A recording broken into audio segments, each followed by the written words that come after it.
नमस्कार दोस्तों, Indian judicial service में आप सभी का स्वागत है।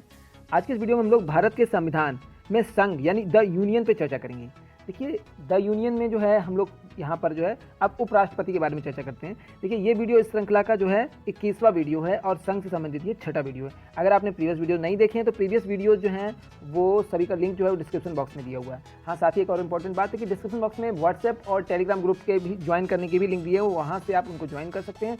और टेलीग्राम ग्रुप में खास तौर से आपको जुडिशरी से रिलेटेड हर तरह की PDF वहाँ पर मिल जाएगी। GS की और जितने भी और एक्ट्स हैं इंपॉर्टेंट, उन सभी के नोट्स मिलेंगे और साथ में बेरक्स की भी प्रोविजन, हर चीज़ वहाँ पे मिल जाएगी आपको। ठीक है, तो इसी के साथ शुरू करते हैं। देखिए, आज हम लोग जो चर्चा करने वाले हैं वो करने वाले हैं वाइस प्रेसिडेंट पे। तो देखिए, पिछले वीडियोज़ में हम लोग प्रेसिडेंट की पावर्स और सभी चीज़ों पर चर्चा किए थे और आज के वीडियो में होगा वाइस प्रेसिडेंट। देखिए, वाइस प्रेसिडेंट के जो प्रोविज़न दिए हैं वो दिए गए हैं आर्टिकल 70 यानी 63 से लेकर 71 तक, यानी आर्टिकल 63 से लेकर 71 तक में जो है यहाँ पर वाइस प्रेसिडेंट की बात की गई है।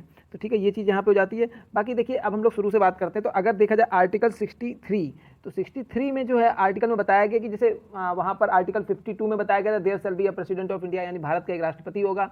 उसी तरह से यहाँ आर्टिकल 63 में क्लियरली बताया गया है कि there shall be a vice president. तो यहाँ पर वाइस प्रेसिडेंट, भारत का एक वाइस प्रेसिडेंट होगा। तो ये चीज़ यहाँ पर बताई गई है। तो 63 इसके लिए महत्वपूर्ण हो जाता है। बाकी जो है 64 में क्या बताया गया कि ये भी सेक्शन बहुत ही महत्वपूर्ण है, यानी कि जो वाइस प्रेसिडेंट है वो एक्स ऑफिसियो क्या होता है? जैसे देखिए, कोई भी व्यक्ति अगर वाइस प्रेसिडेंट बनता है तो वो राज्यसभा का यानी कि काउंसिल ऑफ स्टेट का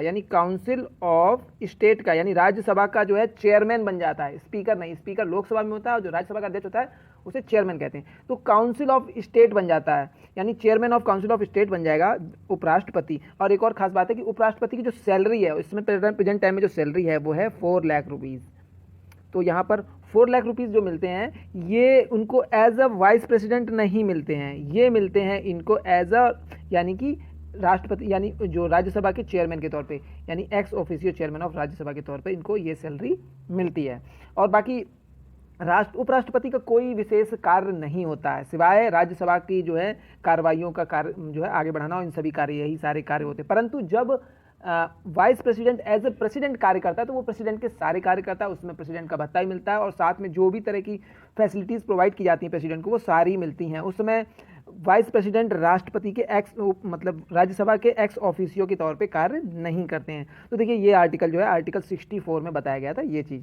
बाकी यहाँ पर जो जब वाइस प्रेसिडेंट जो है वो उपराष्ट्रपति हैं वाइस प्रेसिडेंट जो राष्ट्रपति के तौर पे कार्य करेंगे, उसके बारे में आर्टिकल 65 में बताया गया। अगर 65 को देखें तो वहाँ लिखा रहेगा कि vice president act as a president और discharge the function of during the casual vacancy of in office, यानी कि जो भी वाइस प्रेसिडेंट होगा वो राष्ट्रपति के ना होने पे या अस्वस्थ होने पर या कोई ऐसी कैजुअलिटी आ जाती है तो उसका जो वो काम करेंगे राष्ट्रपति के तौर पे, और वो फंक्शंस भी सारे करेंगे, यानी राष्ट्रपति के ऑफिस का कार्य करेंगे और अपने जो उनका राज्यसभा का जो एक्स ऑफिसियो चेयरमैन है वो कार्य नहीं करेंगे वो। तो ये चीज़ यहाँ पर आर्टिकल 65 में बताया। देखिए, 66 यहाँ पर बहुत ही महत्वपूर्ण हो जाता है। देखिए, 66 जो है वो बात करता है इलेक्शन की, बात करता है इलेक्शन ऑफ वाइस प्रेसिडेंट। तो इलेक्शन ऑफ वाइस प्रेसिडेंट में क्या होता है? देखिए, जैसे हम लोगों ने प्रेसिडेंट की बात की तो वहाँ पर जो मेंबर थे वो थे elected member of Lok Sabha plus Rajya Sabha और स्टेट की जो लेजिस्लेटिव असेंबली है तो उनके मेंबर थे, यानी यहाँ पर MLA of state elected MLA, तो ये लोग थे। परंतु वाइस प्रेसिडेंट में ऐसा नहीं है, यहाँ पर ये बंदे नहीं होंगे, पहली चीज़। दूसरा, जो शब्द इलेक्टेड प्रयोग किया गया तो वो भी नहीं हो। यहाँ पर जो टोटल मेंबर है यानी जो प्रेसिडेंट के द्वारा नॉमिनेट किए गए वो भी पार्टिसिपेट करते हैं वाइस प्रेसिडेंट के चेयरमैन में यानी इलेक्शन में। तो यहाँ पर लोकसभा और राज्यसभा के जो सदस्य हैं वो पार्टिसिपेट करते हैं यहाँ पर जो है इलेक्शन ऑफ वाइस प्रेसिडेंट में, और यहाँ पर टोटल मेंबर करते हैं, ना कि जो है इलेक्टेड मेंबर ओनली। तो ये चीज़ बताई गई है आर्टिकल 66 में। ठीक है, तो आर्टिकल 66 की यह बात करता है। और इसमें देखिए, जो इनकी क्वालिफिकेशन क्या होनी चाहिए, तो इनका अगर हम देखें तो पहली बात तो इनकी सेम क्वालिफिकेशन होनी चाहिए कि एज जो है जैसे प्रेसिडेंट की थी वैसे 35 ईयर होनी चाहिए, और भारत के यानी सिटीजन होने चाहिए भारत के, ये तो ये एक दूसरी क्वालिफिकेशन हो जाती है, भारत का नागरिक होना चाहिए। जैसा कि ये दोनों कंडीशन तो राष्ट्रपति की उपराष्ट्रपति से मैच कर जाती हैं। तीसरी जो कंडीशन है वो बहुत ही महत्वपूर्ण है। तीसरी कंडीशन कहती है कि जो उपराष्ट्रपति है, वाइस प्रेसिडेंट है, उसके पास वो क्वालिफिकेशन होनी चाहिए जो कि राज्यसभा के सदस्य की होनी चाहिए। यानी कि जो मेंबर ऑफ यानी कि यहाँ पर मेंबर ऑफ यानी काउंसिल ऑफ स्टेट की जो क्वालिटीज़ हैं, यानी राज्यसभा के मेंबर्स की जो क्वालिटीज़ है वही क्वालिटीज़ वाइस प्रेसिडेंट में होनी चाहिए। जबकि अगर हम प्रेसिडेंट की बात करें तो वहाँ पर क्लियर कहा गया कि प्रेसिडेंट के लिए ये कंडीशन तो दोनों अप्लाई करती हैं। तीसरी कंडीशन कहता है वहाँ पर लोकसभा के सदस्य बनने की क्वालिटी होनी चाहिए, परंतु वाइस प्रेसिडेंट के लिए राज्यसभा के सदस्य बनने की क्वालिटी होनी चाहिए। तो ये क्वालिटीज़ होनी चाहिए, ये कंडीशंस होनी चाहिए, तभी राष्ट्रपति उपराष्ट्रपति के लिए कोई व्यक्ति जो है नॉमिनेट हो सकता है और वो चुनाव लड़ सकता है। अगला आता है कि टर्म। तो देखिए वाइस प्रेसिडेंट का जो टर्म है वो भी क्लियरली 5 ईयर का है। अगर देखा जाए तो प्रेसिडेंट का जो टर्म है वो भी 5 ईयर है, और यानी जो टर्म है यहाँ पर टर्म ऑफ हिज ऑफिस तो ये 5 ईयर का है, और वही अगर प्रेसिडेंट का देखा जाए तो वो भी 5 ईयर है। पर एक यहाँ बहुत ही अच्छी चीज़ मिल जाती है कि जैसे देखिए राज्यसभा के जो सदस्य हैं member of the council of state, उनकी जो टर्म है वो 6 ईयर है, परंतु उनके जो चेयरमैन हैं यानी वाइस प्रेसिडेंट उनकी टर्म 5 ईयर है। वही कंपेरिजन करें अगर लोकसभा की प्रेसिडेंट है तो प्रेसिडेंट की तो 5 ईयर है ही, और लोकसभा के मेंबर्स यानी लोकसभा जो है वो भी 5 ईयर के लिए चुनी जाती है, पूरी लोकसभा ही 5 ईयर के लिए चुनी जाती है, परंतु राज्यसभा 5 ईयर के लिए नहीं चुनी जाती। राज्यसभा यानी कि council of state is a permanent house, it is a permanent house, यानी ये कभी भंग नहीं होता, ये परमानेंट होता है। तो ये चीज़ आती है। देखिए इसमें होता है क्या कि 1/3 मेंबर यानी 1/3 मेंबर, यानी कि एवरी 2 ईयर्स में, हर 2 साल में 1/3 मेंबर चेंज हो जाते हैं, तो कंटिन्यूसली चेंज होते रहते हैं, इसीलिए राज्यसभा कभी भी भंग नहीं होती है। तो ये चीज़ हो जाती है। यहाँ पर टर्म की बात कर लेते हैं। अब देखिए जो टर्म का जो सेक्शन दिया, आर्टिकल दिया सॉरी, तो आर्टिकल 66 जो है वो प्रेसिडेंट के टर्म्स की बात करता है, ठीक है। तो ये चीज़ हो जाती है। बाकी आर्टिकल 68 है वो मतलब जो है इनके time to holding the election of the vacancy, यानी कि जब इलेक्शन होगा तो उस समय वो उनके वो अपना ऑफिस जो है संभालेंगे, और यही सब चीज़ों के बारे में बताया गया कि और जो भी जब तक नया व्यक्ति नहीं आ जाता तब तक वो कार्यभार संभालेंगे। तो ये चीज़ें हो जाती हैं। बल्कि जबकि अगर देखा जाए तो अगर महाभियोग लगाया जाता है प्रेसिडेंट के ऊपर, देखिए उपराष्ट्रपति को हटाने के लिए कोई महाभियोग की प्रक्रिया नहीं है, बस इतना है कि जो प्रक्रिया उपराष्ट्रपति यानी कि यहाँ पर देखिए उनको रिमूवल की बात की जाए, अगर रिमूवल की बात की जाती है तो रिमूवल में उपराष्ट्रपति के हटाने के लिए कोई विशेष प्रक्रिया नहीं, सामान्य प्रक्रिया के द्वारा हटाया जाता है, सामान्य बहुमत से हटाया जाता है। परंतु एक चीज़ खास है, यानी जो भी बिल लेके आया जाए उनको हटाने के लिए तो वो बिल राज्यसभा में लेके आया जाएगा पहली बात। और वही अगर हम इसको प्रेसिडेंट से तुलना करते हैं तो प्रेसिडेंट के लिए जो है वो बिल कहीं भी लेके आया जा सकता है कि अध्यादेश यानी इम्पीचमेंट की जो प्रोसेस है आर्टिकल 61 में वो कहीं किसी भी जगह लाई जा सकती है, यानी किसी भी सदन में, चाहे राज्यसभा या लोकसभा। परंतु अगर हम वाइस प्रेसिडेंट की बात करें तो वो सिर्फ राज्यसभा में लाई जाएगी, उसके बाद लोकसभा में पास होगी, दोनों जगह पास होने के बाद उनको रिमूव कर दिया जाएगा। तो ये बहुत ही मतलब उतना जटिल नहीं है जितना कि प्रेसिडेंट को रिमूव करने की प्रक्रिया है। तो ये चीज़ हो जाती है यहाँ पे। और बाकी एक चीज़ है कि शपथ लेने की, तो शपथ जो है वो आर्टिकल 69 जो है वो ओथ और affirmation of the vice president जो है वो शपथ लेंगे, और वही सब चीज़ें यहाँ पर बताई गई है। तो ये चीज़ थी। और बाकी सेक्शन आर्टिकल 70 है discharge of the president function, और इनके बारे में बताया गया। और matter related to the election, अगर कोई भी तरह का मामला फंसता है तो वही यहाँ पर जो है इलेक्शन ऑफ प्रेसिडेंट और वाइस प्रेसिडेंट का, तो वो मामला जो है यहाँ पर आर्टिकल 71 में सुप्रीम कोर्ट के पास जाएगा, यानी उसको सॉल्व किया जाएगा सुप्रीम कोर्ट के द्वारा। तो ये चीज़ें यहाँ पर वाइस प्रेसिडेंट के बारे में बताई गई थी, ठीक है। और भी अगर कोई चीज़ आगे ध्यान में आती है तो हम लोग उस पर डिस्कस करेंगे, ठीक है। तो आगे शुरू कर, अब आते हैं हम लोग अपने एमसीक्यूज पे। देखिए पहला क्वेश्चन है यहाँ पे, नीचे 4 युग्म दिए गए हैं जिनमें से वह सही युग्म बताइए जिनके दोनों महानुभाव उपराष्ट्रपति बनने से पूर्व राजदूत अथवा उच्चायुक्त के पद पर रहे हैं। तो देखिए यहाँ पे हम लोग कुछ राष्ट्रपतियों के बारे में डिस्कस कर लेते हैं। तो देखिए सबसे पहले हम लोग बात करते हैं यहाँ पर एस राधाकृष्णन मीन्स सर्वपल्ली राधाकृष्णन। देखिए सर्वपल्ली राधाकृष्णन है, ये 2 बार भारत के जो है प्रेसिडेंट बने, लगातार 2 बार इन्होंने जो है कार्यभार संभाला। पहला देखिए 1952 में संभाला था, और दूसरा जो है वो 1957 यानी कि 1957 में संभाला था, और 1975 में जो है इनकी मृत्यु हो गई थी, ठीक है। तो राधाकृष्णन जी जो है ये जो है 1949 से लेकर 52 तक जो है सोवियत संघ यानी USSR सोवियत संघ के जो है ये सोवियत संघ में जो है भारत के राजदूत रहे थे।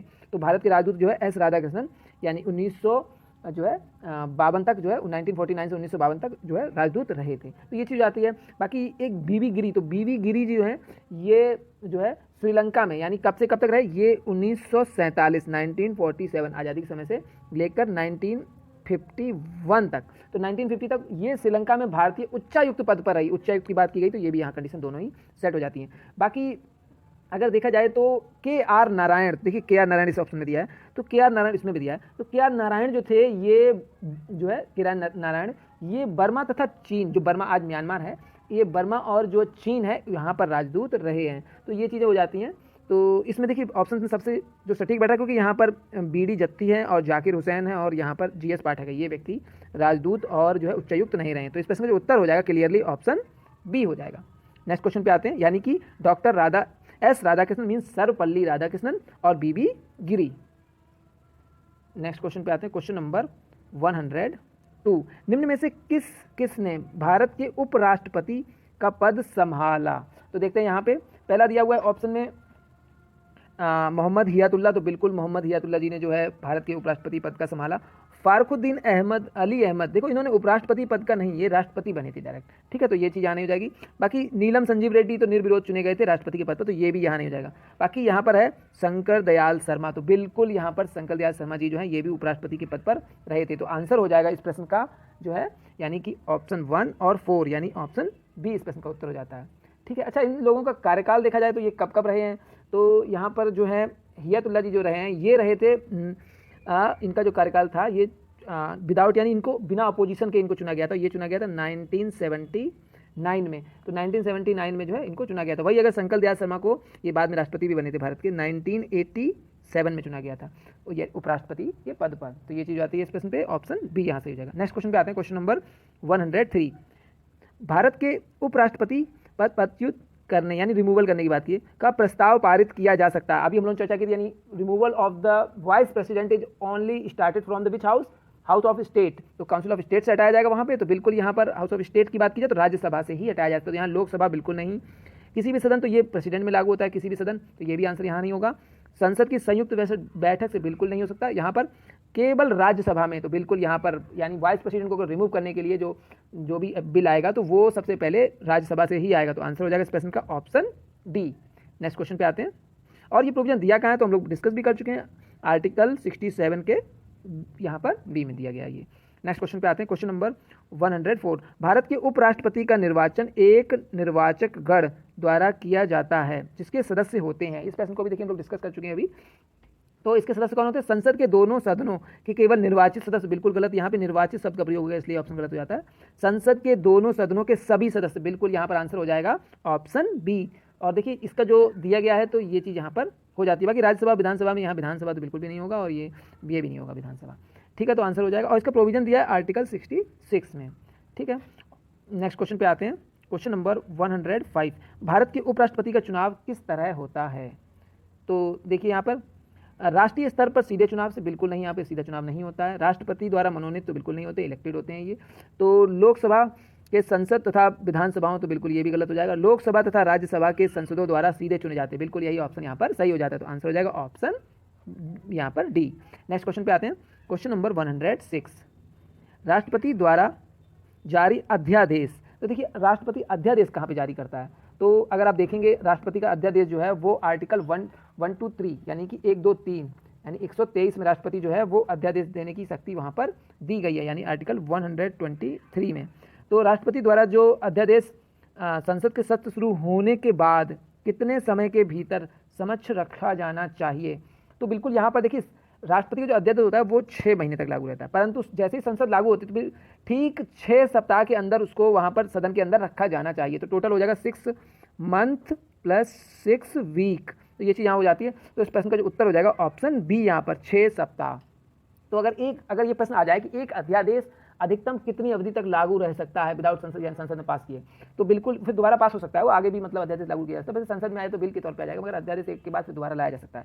तो यहाँ पर जो है अधिकतम हो सकता है 6 माह 6 वीक, यानी कि टोटल देखा जाए तो यहाँ पर 6 मंथ 6 वीक हो जाएगा, यानी कि 7 मंथ और 2 वीक यहाँ पर टोटल हो जाता है। तो ये चीज़ आएगी यहाँ पे, इस प्रश्न का उत्तर हो जाएगा ऑप्शन बी। नेक्स्ट क्वेश्चन पे आते हैं, क्वेश्चन नंबर 107। निम्न में से किस सदन की अध्यक्षता ऐसे व्यक्ति द्वारा की जाती है जो उसका सदस्य नहीं होता है? बहुत ही अच्छा प्रश्न देखिए, और ये यूपीपीसीएस मेंस 2004 में आया हुआ प्रश्न है। तो देखिए क्लियर सी बात है यहाँ पर कि जो उपराष्ट्रपति है वो देखिए ना तो लोकसभा का ना ही राज्यसभा का, वो किसी भी सदन का सदस्य नहीं होता है, पहली बात। दूसरी चीज़ है कि अगर वो राज्यसभा का सदस्य होता भी तो उसका कार्यकाल 6 वर्ष का होता, परंतु जो वाइस प्रेसिडेंट हैं और चेयरमैन ऑफ राज्यसभा हैं तो उनका जो कार्यकाल है वो तो 5 ईयर का है, इसके लिए क्लियरली हो जाता है कि वो राज्यसभा के सदस्य नहीं होते हैं। तो बिल्कुल यहाँ आंसर हो जाएगा ऑप्शन सी, यानी राज्यसभा। बल्कि इसकी कंपेरिजन देखिए, अगर स्पीकर को देखा जाए लोकसभा में, तो वो लोकसभा का सदस्य होता है। ठीक है, तो नेक्स्ट क्वेश्चन पे आते हैं 108। राज्यसभा का सभापति कौन होता है? तो देखिए अभी हम लोगों ने इस पर चर्चा भी की थी। तो राज्यसभा का जो सभापति होता है एक्स ऑफिशियो चेयरमैन होता है, और वो होता है उपराष्ट्रपति, जिसको हम लोग चेयरमैन शब्द का प्रयोग वहाँ पर किया गया। वही अगर हम लोग लोकसभा की बात करते हैं तो लोकसभा में वहाँ पर स्पीकर शब्द का प्रयोग किया गया। ठीक है, तो ये बात बताई कहाँ पे? ये आर्टिकल 64 में बताई, जिसको हम लोग प्रीवियसली डिस्कस कर चुके हैं। ठीक है, नेक्स्ट क्वेश्चन पे आते हैं। Question number 9।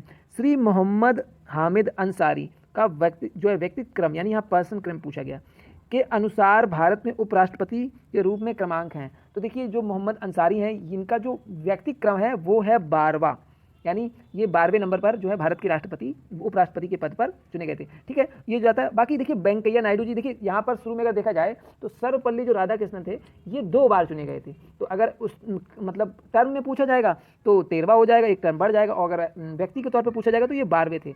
और उसके बाद अगर देखा जाए इस प्रेजेंट टाइम में, तो प्रेजेंट टाइम में वेंकैया नायडू जी हैं, तो Venkaiah Naidu vice president of India है इसमें, तो इनका टर्म अगर व्यक्ति के तौर पर पूछा जाए तो वो 13वां हो जाता है। और अगर कार्यकाल के तौर पर पूछा जाए तो वो यानी कि कार्य के बारे में एज ए वाइस प्रेसिडेंट के तौर पे, टर्म के तौर पे, तो वहाँ पर वो एक बढ़ा दी जाएगा, यहाँ पे 14 हो जाता है। तो ये चीज़ हो जाएगी। तो आंसर हो जाएगा इस क्वेश्चन का ऑप्शन सी। नेक्स्ट क्वेश्चन पे आते हैं, क्वेश्चन नंबर 10। मंत्रिपरिषद सामूहिक रूप से उत्तरदायी होता है। तो देखिए मंत्रिपरिषद सामूहिक रूप से उत्तरदायी होता है। तो पहला होता है लोकसभा के प्रति एक संवैधानिक बाध्यता के अंतर्गत अनुच्छेद 75(3) के अनुसार और अनुच्छेद 74(3) के अनुसार, और उपरोक्त में से कौन कथन सही है? तो देखिए पहली बात तो मंत्रिपरिषद जो होता है वो होता है लोकसभा के प्रति दायी, यानी responsible to the house of people, यानी जो है जनता के सदन, यानी लोकसभा के प्रति जो है मंत्रिपरिषद जो है वो रिस्पॉन्सिबल होता है। और ये बात बताई कहाँ गई? ये बताई गई है आर्टिकल 73 क्लॉज 3 में बताई गई। क्लियरली यहाँ पे ये बताया गया है कि मंत्रिपरिषद जो होगा वो लोकसभा के प्रति जो है रिस्पॉन्सिबल होगा, यानी जवाबदेह होगा। वहाँ पर कोई भी अगर वो कार्य करते हैं तो लोकसभा में उनसे पूछा जा सकता है कि आपने ये कार्य किया, इससे क्या परिणाम, क्या चीज़ें, ये सब चीज़ें उन्हें बतानी होगी वहाँ पे, ये चीज़ आती है। बाकी ये एक संवैधानिक बाध्यता के अंतर्गत आता है। यहाँ ये स्टेटमेंट भी सही है, तो बिल्कुल यहाँ पर 74(3) में ये नहीं होगा, तो यहाँ पर ये गलत हो जाएगा। तो आंसर हो जाएगा 1, 2, 3, तो बिल्कुल ऑप्शन यहाँ पर बी सही हो जाता है। नेक्स्ट क्वेश्चन पे आते हैं, क्वेश्चन नंबर 111।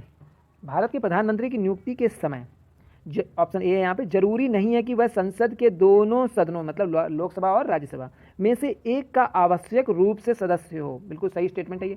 यानी भारत का जो प्रधानमंत्री, इसका प्रोविजन देखिए आर्टिकल 74 क्लॉज 1 में दिया गया है। अगर आप आर्टिकल 74 क्लॉज 1 में देखेंगे तो भारत के संविधान में ये प्रावधान किया गया कि राष्ट्रपति जो है उनको जो कार्य दिए गए हैं उन कार्यों को निर्वहन करने के लिए जो है एक मंत्रिपरिषद बनाई जाएगी, जिसका अध्यक्ष जो है वो है यहाँ पर प्रधानमंत्री होगा, यानी प्रमुख होगा। उसी की सलाह से ये लोग यानी प्रेसिडेंट जो है वो काम करेंगे। तो ये चीज़ यहाँ पे हो जाती है। तो बिल्कुल सही है यहाँ स्टेटमेंट, परंतु वह 6 माह के अंदर आवश्यक रूप से दोनों में से एक सदन का सदस्य हो जाना चाहिए। तो बिल्कुल ये स्टेटमेंट भी यहाँ पर सही है। तो इस प्रश्न का जो उत्तर हो जाएगा दोनों यहाँ पर सही है, तो ऑप्शन ए हो जाएगा। देखिए इसमें क्लियरली ये बताया गया कि अगर भारत का प्रेसिडेंट है किसी भी व्यक्ति को नियुक्त कर देता है प्रधानमंत्री के तौर पे, तो प्रधानमंत्री के तौर पे नियुक्त करता है, तो वो व्यक्ति जो है 6 महीने तक, अधिकतम 6 महीने तक जो है प्रधानमंत्री पद पर कार्य कर सकता है। परंतु यहाँ पर एक चीज़ यहाँ इंपॉर्टेंट है कि उसको 6 महीने के अंदर यानी 6 महीने का जो कार्यकाल दिया गया उसके अंदर उसको राज्यसभा या लोकसभा का सदस्य बनना होगा, तभी वो व्यक्ति जो है यहाँ पर जो है प्रधानमंत्री के तौर पर आगे रह सकेगा। अगर देखिए मान लीजिए राज्यसभा का बन जाता है, तो देखिए राज्यसभा का जैसे ही वो बनता है, मतलब राज्यसभा का सदस्य बनता है, तो राज्यसभा में बैठेगा वो, परंतु यहाँ मंत्री परिषद में भी वो होगा, तो इसीलिए वो लोकसभा में भी बैठने का हकदार होगा, क्योंकि मंत्री परिषद जो होती है वो लोकसभा के प्रति दायित्व होती है, और मंत्री परिषद में राज्यसभा और लोकसभा के कोई भी सदस्य शामिल कर सकते हैं। तो ये चीज़ भी यहाँ महत्वपूर्ण हो जाती है। तो इस प्रश्न का जो उत्तर हो जाएगा वो हो जाएगा ऑप्शन ए यहाँ पे। नेक्स्ट क्वेश्चन पे आते हैं, क्वेश्चन नंबर 112। निम्नलिखित में से कौन सा शब्द या शब्दावली भारत के संविधान में उल्लिखित नहीं है? तो देखिए यहाँ पे वार्षिक वित्तीय विवरण, बिल्कुल एनुअल फाइनेंशियल स्टेटमेंट की बात की गई है, और यहाँ पे विनियोग आयोग है, बजट है, भारत की संचित निधि है। तो बिल्कुल यहाँ पर बजट शब्द का जो प्रयोग है ये कहीं भी नहीं किया गया। देखिए ये भारत की मीडिया के द्वारा डेवलप किया हुआ शब्द है, ये चीज़ है। बाकी एनुअल फाइनेंशियल स्टेटमेंट इसी को बजट कहा जाता है, ये आर्टिकल 112 में दिया हुआ है। तो ये चीज़ हो, तो यहाँ पर आंसर हो जाएगा ऑप्शन सी यहाँ। बाकी संचित निधि और विनियोग आयोग ये दोनों ही यहाँ पर भारत के संविधान में दिए हुए हैं। Next question number 113। भारत की संसद के संबंध में निम्नलिखित में से कौन सा कथन सही नहीं है पूछा गया है। तो देखते हैं यहाँ पे पहला कथन दिया हुआ है कि संविधान में एक संसदीय प्रणाली की सरकार का प्रावधान है। तो बिल्कुल भारतीय संविधान में एक संसदीय प्रणाली की सरकार का जो है प्रावधान है, क्योंकि संसद के द्वारा ही मंत्रिमंडल मंत्रिपरिषद चुना जाता है और उसी के द्वारा सरकार बनाई जाती है। तो बिल्कुल ये सही है स्टेटमेंट। संसद का सर्व प्रमुख कार्य मंत्रिमंडल का प्रावधान है। तो बिल्कुल यहाँ पे इससे रिलेटेड भी है, देखिए मंत्रिमंडल का प्रावधान है, उसी के द्वारा जो है भाई सरकार बनाई जाती है। तो ये चीज़ यहाँ पर हो जाती है, ये भी सही है। मंत्रिमंडल की सदस्यता निम्न सदन तक सीमित, अब ये स्टेटमेंट यहाँ पर गलत है। देखिए मंत्रिमंडल जो है, निम्न सदन किसको कहा जाता है, पहली बात तो लोकसभा को कहा जाता है, और उच्च सदन कहा जाता है राज्यसभा को। तो देखिए जो मंत्रिमंडल है, मंत्रिमंडल जो है, देखिए जो कैबिनेट मंत्री होते हैं अधिकतर वो मंत्रिमंडल में रहते हैं। मंत्री परिषद एक बड़ा विस्तृत क्षेत्र है जिसमें कि कैबिनेट मंत्री, मिनिस्टर ऑफ स्टेट और जो स्वतंत्र प्रभार के जो है इंडिपेंडेंट मिनिस्टर होते हैं ऑफ स्टेट, वो भी स्टेट के होते हैं, तो वो सभी शामिल होते हैं मंत्रिपरिषद में। और उसके अंदर जो है जो बिल्कुल प्रमुख मुख्यमंत्री होते हैं, दो मोस्ट इंपॉर्टेंट मिनिस्टर्स होते हैं जो कैबिनेट मंत्री हैं, वो मंत्रिमंडल के अंतर्गत आते हैं। ठीक है, तो मंत्रिमंडल जो है इसकी सत्ता निम्न सदन ऐसा नहीं है, यहाँ पर उच्च सदन से भी कभी कभी तो प्रधानमंत्री, जैसे मनमोहन सिंह जी का एग्जाम्पल है, तो वो असम से राज्यसभा के सदस्य होकर भारत के प्रधानमंत्री बने हैं। तो बिल्कुल ये सही स्टेटमेंट हो जाता है, ये यहाँ पर गलत है, यानी यहाँ पर सदस्यता निम्न सदन तक सीमित नहीं है, यहाँ पर उच्च सदन के सदस्य भी बन सकते, तो ये स्टेटमेंट यहाँ गलत हो जाता है।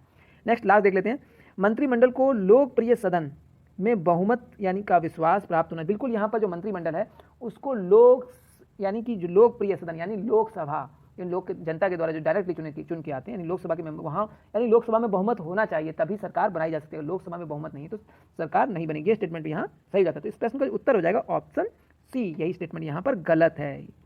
ठीक है, नेक्स्ट क्वेश्चन पे आते हैं, क्वेश्चन नंबर 114। तो यहाँ पे देखिए, डॉक्टर मनमोहन सिंह जो जब प्रधानमंत्री नियुक्त किया गया था तब वह, यानी मनमोहन सिंह जब प्रधानमंत्री नियुक्त किया गया तब वह पंजाब की लोकसभा के सदस्य थे, बिल्कुल नहीं। पंजाब से राज्यसभा के सदस्य, राजस्थान से राज्यसभा के सदस्य, और लास्ट है असम से राज्यसभा के सदस्य, बिल्कुल स्टेटमेंट चौथा सही है। यानी जब डॉक्टर मनमोहन सिंह को जो है भारत का प्रधानमंत्री बनाया गया उस समय वो असम से राज्यसभा के सदस्य थे, तो आंसर हो जाएगा इस प्रश्न का ऑप्शन डी यहाँ पे। नेक्स्ट क्वेश्चन पे आते हैं, क्वेश्चन नंबर 115। केंद्रीय सरकार के संदर्भ में निम्नलिखित कथनों पर विचार कीजिए। पहला देखते हैं, भारत के संविधान में उपबंध है कि समस्त कैबिनेट मंत्री अनिवार्य रूप से केवल लोकसभा के ही आसीन सदस्य होंगे। तो ये बिल्कुल यहाँ पे देखिए पहला स्टेटमेंट ही यहाँ पर क्या हो जाता है, गलत हो जाता है। दूसरा देख लेते हैं, केंद्रीय कैबिनेट सचिवालय संसदीय कार्य मंत्रालय के निदेशाधीन कार्य करता है। देखिए ये स्टेटमेंट भी यहाँ पर क्या हो जाएगा, गलत हो जाएगा, क्योंकि जो कैबिनेट जो यानी केंद्रीय कैबिनेट सचिवालय है वो संसदीय कार्य मंत्रालय के निर्देशाधीन कार्य नहीं करता है, वो प्रधानमंत्री के यानी प्रधानमंत्री के जो है उसके अंतर्गत कार्य करता है, प्रधानमंत्री के निर्देशानुसार और उन्हीं के निर्देशानुसार जो है वो कार्य करता है। तो ये चीज़ यहाँ हो जाती है, तो या दोनों ही स्टेटमेंट यहाँ गलत हो जाएंगे। तो केवल एक तो ये तो गलती होगा, केवल दोनों ही गलत थे यहाँ पे, ए और ये भी यहाँ नहीं होगा, सही कोई सवाल ही नहीं। हाँ, ना तो एक ना ही दो, तो आंसर हो जाएगा इस प्रश्न का ऑप्शन डी यहाँ पे। नेक्स्ट क्वेश्चन पे आते हैं, क्वेश्चन नंबर 116। केंद्रीय सरकार के संदर्भ में निम्नलिखित कथनों पर विचार कीजिए। पहला देखिए दिया, 15 अगस्त 1947 को केंद्र में मंत्रालयों की संख्या 18 थी। ठीक है, तो ये स्टेटमेंट यहाँ पर बिल्कुल ये स्टेटमेंट यहाँ पर सही है, यानी कि जब भारत जो है आज़ाद हुआ था 15 अगस्त 1947 को, उस समय केंद्र में जो मंत्रालयों की संख्या थी वो 18 थी। ठीक है, नेक्स्ट देख लेते हैं, वर्तमान में केंद्र में मंत्रालयों की संख्या 52 है। तो ये स्टेटमेंट यहाँ पर गलत हो जाता है। देखिए वर्तमान में जो केंद्र में मंत्रालयों की प्रेजेंट टाइम की हम बता रहे हैं, बिल्कुल मनमोहन जो श्री नरेंद्र मोदी के जो कार्यकाल में इस समय, तो ये है 65 यानी 65 कैसे, देखिए इसमें जो है कैबिनेट मिनिस्टर देखे जाएँ तो कैबिनेट के लिए सी डाल दिया यहाँ पे, वो हैं 26। ठीक है, और स्टेट इंडिपेंडेंस जो मिनिस्टर्स हैं उनकी संख्या है यहाँ पर 13, और जो स्टेट मिनिस्टर्स हैं राज्य मंत्री हैं उनकी संख्या भी यहाँ पर 26 है। तो इसी के साथ ये चीज़ आती है, बाकी अगर जोड़ा जाए तो इनका यानी 6 यहाँ 12 और ये 15 5, और ये हो जाएगा आपका क्लियरली यहाँ पर 65। तो 65 जो है यहाँ पर मेंबर हो जाते हैं। तो पहला स्टेटमेंट जो है वो बिल्कुल सही था, यानी कि यहाँ पर 18 संख्या थी और प्रेजेंट टाइम में 65 मंत्रालय हैं। तो ये चीज़ यहाँ पे आंसर हो जाएगा फिर ऑप्शन जो है ये हो जाएगा ऑप्शन यहाँ पर केवल एक, यानी ऑप्शन ए सही हो जाएगा इस प्रश्न का। ठीक है, नेक्स्ट क्वेश्चन पे आते हैं, निम्न कथनों पर विचार कीजिए, दिए गए कूट में से सही यानी सही उत्तर का चयन कीजिए। तो पहला देख लेते हैं, किसी व्यक्ति को उप प्रधानमंत्री कहना केवल राजनीतिक निर्णय है, बिल्कुल सही स्टेटमेंट है ये। देखिए उप प्रधानमंत्री जैसा प्रावधान पूरे कॉन्स्टिट्यूशन में कहीं भी नहीं दिया गया है। यहाँ पर वाइस प्रेसिडेंट का प्रावधान दिया गया है, परंतु उप प्रधानमंत्री जैसा चेयरमैन वाइस चेयरमैन दिया गया है, डिप्टी स्पीकर दिया, मगर उप प्रधानमंत्री जैसा कोई भी जो है यहाँ पर प्रावधान संविधान में नहीं है। तो ये स्टेटमेंट बिल्कुल सही है, ये एक राजनीतिक निर्णय है। और बिल्कुल सही है कि जैसे प्रधानमंत्री के बाद जो भी सबसे सर्वोच्च शक्तिशाली यानी जिसके पास सबसे ज़्यादा सपोर्ट है, बहुमत है लोग मेंबर्स का, तो वो व्यक्ति जो है यहाँ पर कैबिनेट का ही मंत्री जो है उप प्रधानमंत्री के तौर पर कार्य करता है। ठीक ठीक है, यानी कहा जाता है कार्य, यहाँ पे कोई विशेष कार्य उनको नहीं दिया जाता पर्टिकुलरली, ये चीज़ हो जाती है। तो ये सही है यहाँ पे। इसका कारण देख लेते हैं, वह उसे प्रधानमंत्री का कोई अधिकार प्रदान नहीं करता है। तो बिल्कुल यहाँ पे देखा जाए तो ये यहाँ पर इससे कोई रिलेशन ही नहीं, क्योंकि यहाँ पर प्रधानमंत्री का कार्य करता है या नहीं करता है उसका कोई मतलब नहीं, क्योंकि वो एक कैबिनेट मिनिस्टर होता है और कैबिनेट मिनिस्टर के तौर पर जो भी उसे कार्य दिए जाते हैं वो कार्य वो करता है। प्रधानमंत्री खुद कैबिनेट मिनिस्टर यानी कैबिनेट यानी मंत्रिपरिषद के जो है अध्यक्ष होते हैं। तो ये चीज़ यहाँ पर हो जाती है। तो और ये व्यक्ति जो है उप प्रधानमंत्री जो होता है, जैसे कि लाल कृष्ण आडवाणी अटल बिहारी वाजपेयी जी की सरकार में थे, तो वहाँ पर उस मतलब अटल बिहारी के बाद सबसे सर्वोच्च मतलब माना जाता था उनको, जो सबसे शक्तिशाली व्यक्तियों में से एक, तो इसी तरह से उनको वहाँ चुना जाता है। ठीक है, तो ऑप्शन देख लेते हैं, ए और आर दोनों सही हैं और आर ए की सही व्याख्या करता है। देखिए ये तो सही है यहाँ पर, यानी कि ए सही है परंतु आर गलत है, परंतु ये व्याख्या सही नहीं कर रहा है। वही चीज़ यहाँ भी है, देखिए प्रधानमंत्री जैसा कोई अधिकार जो है प्रदान नहीं किया, स्टेटमेंट ठीक है मगर इससे कोई उसका रिलेशन नहीं बन रहा है। ठीक है, तो ये यहाँ गलत हो जाएगा क्योंकि ये व्याख्या सही नहीं करता। बाकी ए और आर सही है, बिल्कुल ये भी स्टेटमेंट ठीक है, और आर ए की सही व्याख्या नहीं करता है, बिल्कुल यही यहाँ पर सही लग रहा है। बाकी आर गलत है तो गलत नहीं है, क्योंकि उसे कोई ऐसा प्रधानमंत्री जैसा अधिकार भी नहीं दिए जाते हैं, और यहाँ पर ये तो गलत है। तो बिल्कुल इस प्रश्न का जो उत्तर हो जाएगा वो हो जाएगा ऑप्शन बी यहाँ पे। बाकी किसी को अगर डाउट हो इस क्वेश्चन में, किसी भी क्वेश्चन में इसको देख के, तो आप कमेंट बॉक्स पर जरूर कमेंट कीजिए, और अगर वीडियो पसंद आ रहा है तो एक बार वीडियो को लाइक जरूर कर दीजिए। ठीक है, नेक्स्ट क्वेश्चन पे आते हैं, क्वेश्चन नंबर 118। संसदीय मंत्रिमंडल का पुनर्गठन किसकी रिपोर्ट पर आधारित था? तो संसदीय मंत्रिमंडल का जो पुनर्गठन है ये जो है ये गोपाला स्वामी अयंगर इनकी रिपोर्ट पर आधारित था। तो बिल्कुल इस प्रश्न का उत्तर हो जाएगा ऑप्शन ए हो जाएगा। नेक्स्ट क्वेश्चन पे आते हैं, निम्नलिखित प्रधानमंत्रियों में से कौन अपने प्रधानमंत्रित्व काल में लोकसभा के सदस्य थे? यानी ऐसे कौन से जो है प्रधानमंत्री हैं जो अपने प्रधानमंत्रित्व काल में लोकसभा के सदस्य थे?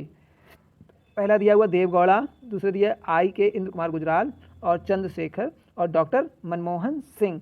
तो बिल्कुल यहाँ पर चंद्रशेखर हैं, ये अपने प्रधानमंत्रित्व काल में लोकसभा के जो है सदस्य थे। तो बिल्कुल आंसर हो जाएगा ऑप्शन सी। बाकी ये सब राज्यसभा के सदस्य आए थे, तो इसीलिए ऑप्शन ए सही हो जाता है इस प्रश्न का। नेक्स्ट क्वेश्चन पे आते हैं, क्वेश्चन नंबर 120। कथन ए है यहाँ पर, भारत संघ में मंत्री परिषद संयुक्त रूप से लोकसभा और राज्यसभा दोनों के प्रति उत्तरदायी है। तो देखिए ये स्टेटमेंट तो यहाँ पर जो है गलत हो जाता है, क्योंकि अगर हम लोग देखते हैं तो क्लियरली बताया गया कि जो मंत्री परिषद है वो लोकसभा के प्रति दायी है, ना कि राज्यसभा के। तो ये चीज़ हो जाती है, तो ये यहाँ पर जो है गलत स्टेटमेंट है। बाकी लोकसभा राज्यसभा दोनों के सदस्य संघीय सरकार के मंत्री बनने की पात्रता बिल्कुल सही है यहाँ पे, यानी लोकसभा और राज्यसभा दोनों के सदस्य जो है मंत्रिमंडल में शामिल हो सकते हैं, यानी कि वो सरकार बनाने के लिए पात्र हैं। तो ठीक है, देखते हैं, कथन और कारण दोनों सही, तो यहाँ गलत हो जाएगा। कथन तो गलत है, यहाँ पे कारण सही है।